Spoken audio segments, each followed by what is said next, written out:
really going to stress to you, like, basically, like, it's, you know, you can learn all the basic swings and go really far.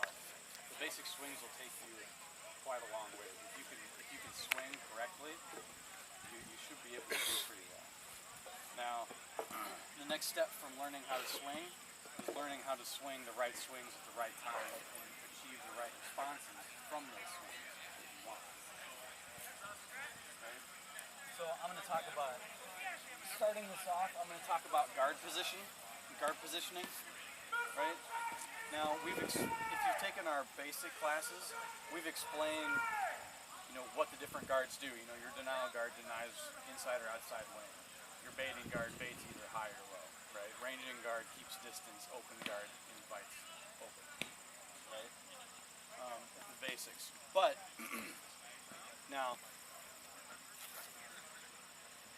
whereas your denial guard denies the inside, it also invites the outside, right?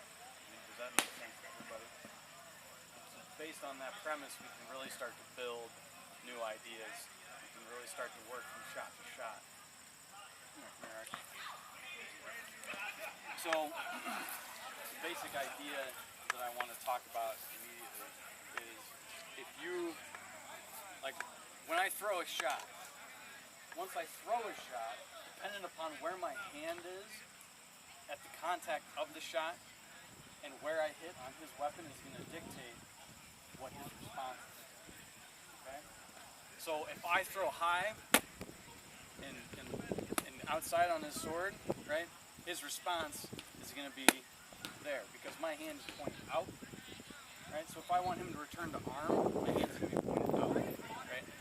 If I throw short and on the outside, he's probably going to return cross body because my hand is already in the way of this shot. Does that make sense? If I return inside and high, he's probably going to return low and outside.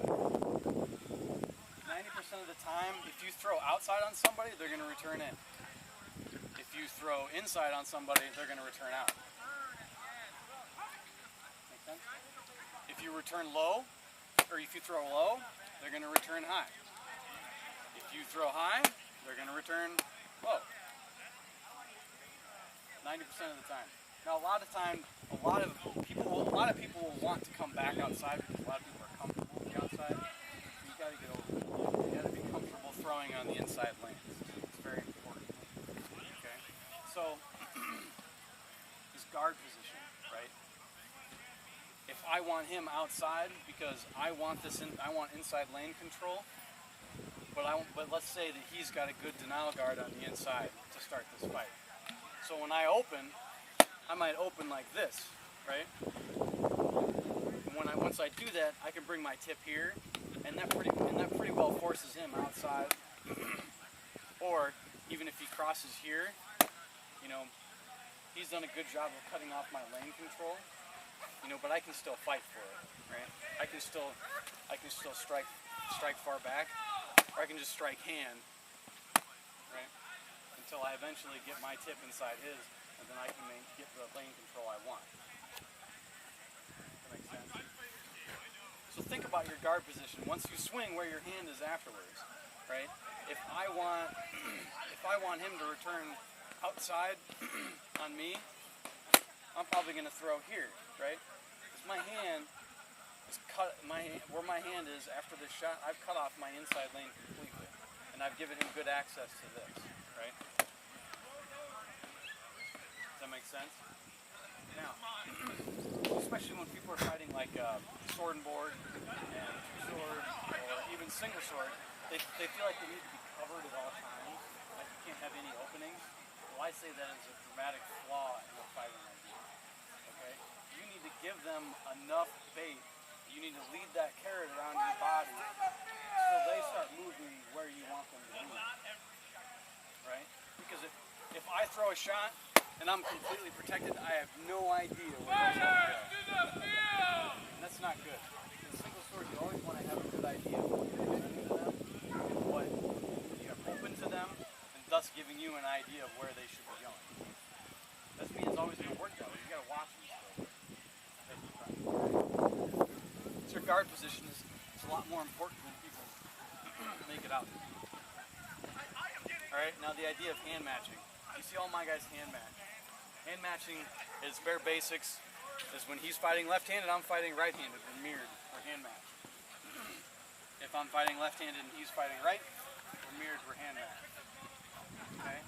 Now what this does for you, and a lot of people explain it wrong, is what this does is it does several things. It simplifies the lanes, right? It simplifies the outside and the inside lane. For fighting right on right, we still have inside lane and outside lane, right?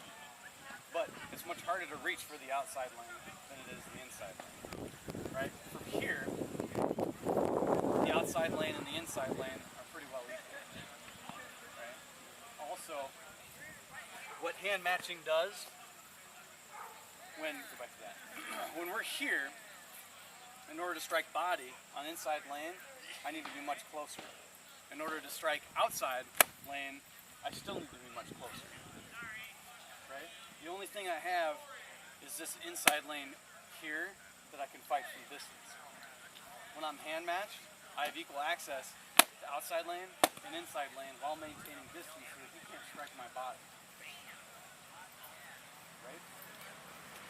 So when you're fighting somebody who has the ability to use two hands, like someone with a board, when you hand match them, you can thus remove that hand from the fight. Okay. Also, it makes you a lot less susceptible to stabs. When we're right on right, our shoulders are perpendicular to the hip. Right? So if he stabs me, my chest is teed off so that he'll hit me real well. Whereas if I'm hand matched and he stabs at me, it's much harder to purchase a good stab. Okay? It very much limits where the stabs are coming from and where they can come from. There's a pocket like right in here that has good purchase, but that's pretty hard to hit. And your junk is also like inside of your leg is also good purchase, but that's also hard to hit. Okay? And the armpits. Right? So hand matching, it simplifies things. It simplifies the inside-outside lane. It lets you control the distance of the fight better. It lets you fight their hand rather than their body. Whereas if we're not, if we're right on right or left on left, you know, in order to strike body, he can strike my body. Right? So in order to get that inside lane, in order to get that outside lane, he can strike body. When we're hand matched, if I want to strike outside lane, he can get my arm. He can't hit my body. If I want inside lane, you know, he can't reach my arm. Right? Does everyone kind of understand the basics of that? Right? A lot of people talk about hand matching and know that they probably should do it. Nobody really, I don't know, talk about why they think they should do it, but it's wrong. Okay? Alright, so moving on. Alright, so I'm gonna cover basic openers here. Now there's a lot of basic openers that we use, right? Or that I use. Now, what's the point of an opener? Anyone tell me? What? Set up for the following shot. Yeah. That's pretty much what I use an opener for. I don't generally try to kill people with openers, you know, unless I'm just killing scrubs, and, you know, then I just kill them with speed, and I'll just hit them with an easy opener. But the entire point of an opener is to throw a shot that's safe. Once you've thrown it, a high percentage shot, you have a high percentage of living through once you've thrown it, right? So, like when, you know, safe openers, right? Simple chop. You can do it from extreme range, it's extremely fast, right? And once I throw that chop, I leave my guard in place, right? From this chop, I've got an outside denial guard. Pretty much dictating that he's going to come inside, reaching for my forearm. Make sense? Right? It's a decent opener. It's safe. Right? Another safe opener that I like to use is just a cross like this. Right? Now, depending on who I'm fighting, I'll throw some of my hands a little lower so they can throw that return that I want over my arm. It's safe. And it puts them in a shitty spot. Right? Unless they return properly. You know. openers throw safe. You see a lot of people like fighting single sword, and they're back here and they're tapping their sword, and then they're like, right? Pretty good. It's a good impression, right? Yeah. But if you miss that shot, you're fucking dead. Okay? So don't throw those openers. There's no point. You know, if you're in any given situation where you can maybe take an arm, but if you miss, you're gonna die. What's the point of that? You know, the idea of this game is what? What's the point? Don't die, dude. To not die. The longer you're alive, the more chances you have of not, you know, the longer you're alive, the more chances you have of killing your opponent. Right? Alright, there's no need to gamble, all, you know, and be like, oh man, I'm like, this guy's a lot better than me, maybe I could hit him in the leg. What? Don't do that. It's a waste of your life. It's a waste of time. Right? You're out here to win. Stay alive. Kill people. Right? So your openers are safe. Use safe openers. Don't use unsafe openers. Right? Unsafe openers would be stuff like, you know, even though I do it all the time, but and I'll amend this in a second. You know, like in single sword, an unsafe opener would be, right? That's a pretty unsafe opener, right? Now, what makes it really interesting is the more unsafe an opener is, the more predictable their return is. Right, because you're totally fucked in one way or another, right? So, in that instance, when I throw that, I'm totally fucked where? Right there.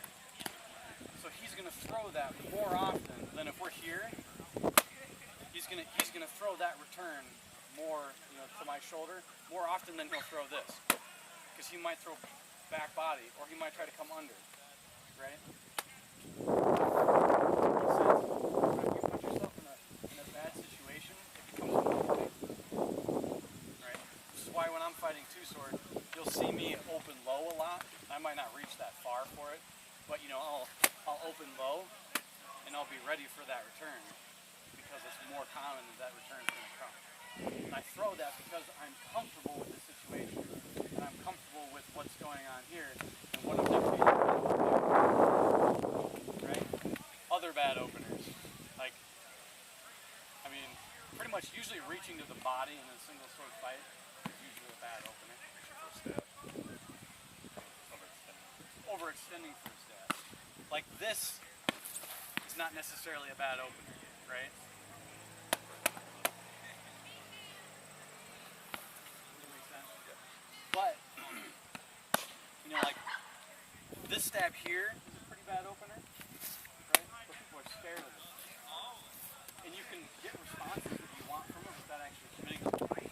Like, I can do this, right? And I'm going to get the response that I want, because he's going to come over. That makes sense? But, so, you know, good openers and bad openers. Good openers are always really safe. Bad openers are only bad if you can't keep yourself safe through them. Does that make sense? There's really nothing that's like a complete no-no to throw.